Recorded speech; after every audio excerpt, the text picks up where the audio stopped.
Oliver Stone has won Oscars for Platoon, Born on the 4th of July, and Midnight Express.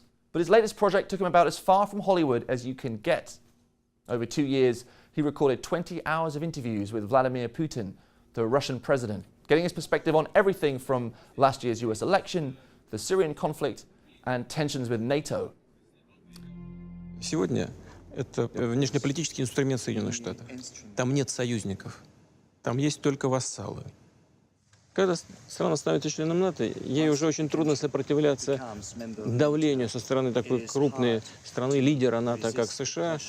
И там легко может появиться все, что угодно. И система противоракетной обороны, и новые базы, и, если потребуется, и новые ударные комплексы. А нам что делать? His 4-part documentary, The Putin Interviews, is airing this week on Sky in the UK and Showtime in the US. He joins me now in the FT studio in New York to discuss the series. So the last time we met was Venezuela, was your film about Hugo Chavez. And about the 7, 8 other presidents of South America. That's right.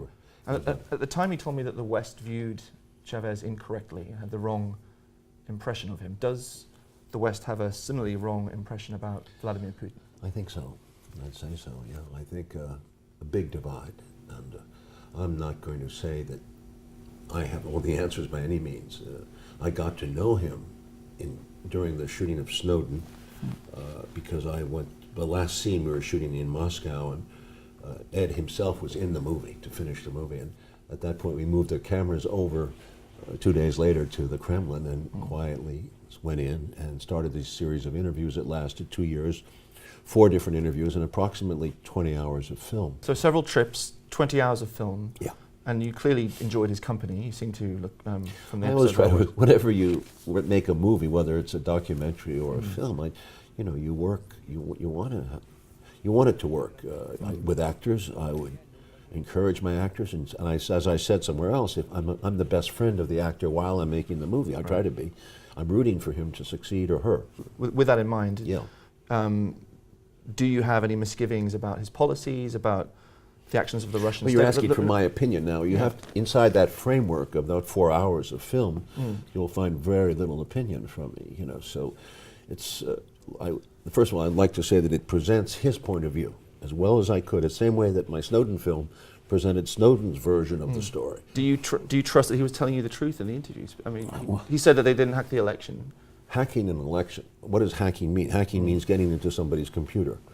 It's possible that because hacking is a fashion of the day, and every country is doing it, independent actors are doing it, no one seems to know who's hacking who, and that is a very important, relevant question. I don't think people understand this issue of hacking.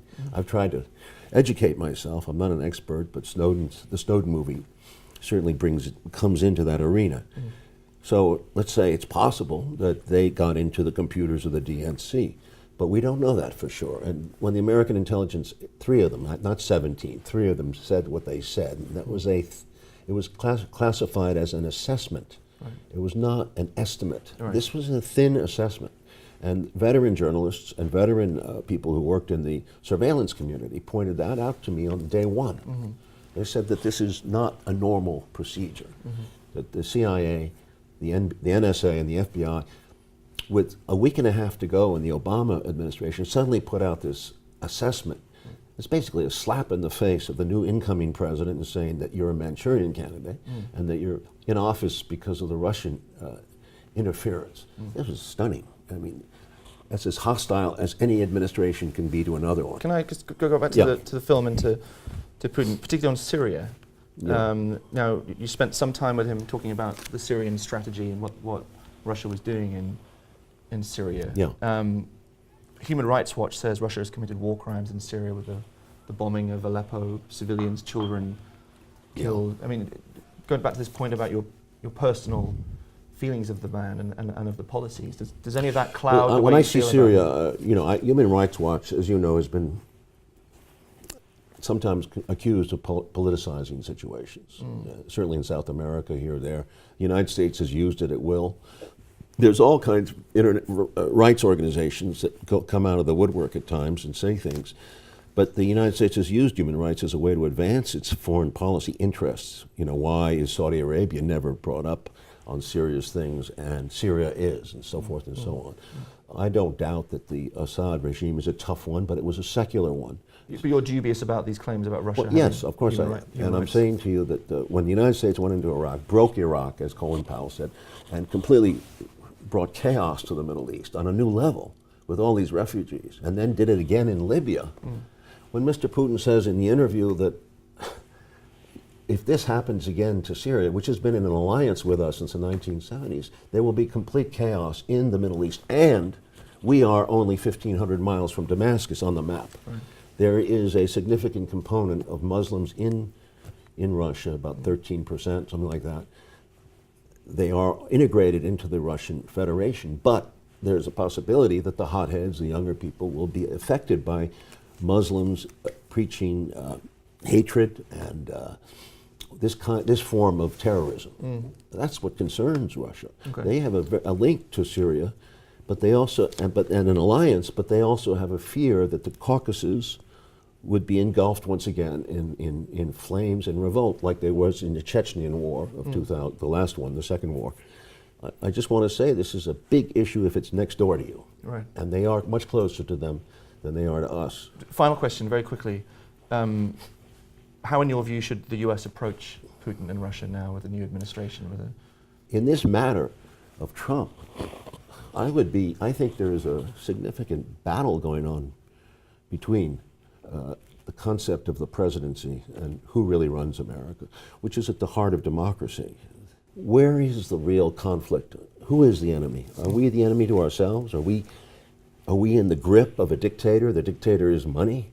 The dictator is the state that exists. Can we control it? These are questions we have to ask. We have to examine our own country. Okay. Is Putin relations? Yes, of course. I think he has said repeatedly, I'm open for dialogue. He'd like to have a better relationship. It would be in our interest to fight the war of terror with them.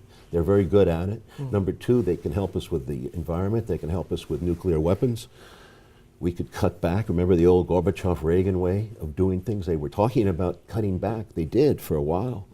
There's been no peace dividend since then. Okay. There is an interest in the United States in money and making products of war and selling them to other countries and militarizing regions such as the Middle East. That's the end result, as well as refugees spilling over from every war-torn country going to your Britain, your France. Yeah. I can only see more chaos in the future if you follow this program. America's interests are not necessarily Europe's. You should deal with that issue. Okay. Oliver Stone, thanks for coming. Thank you, Matthew.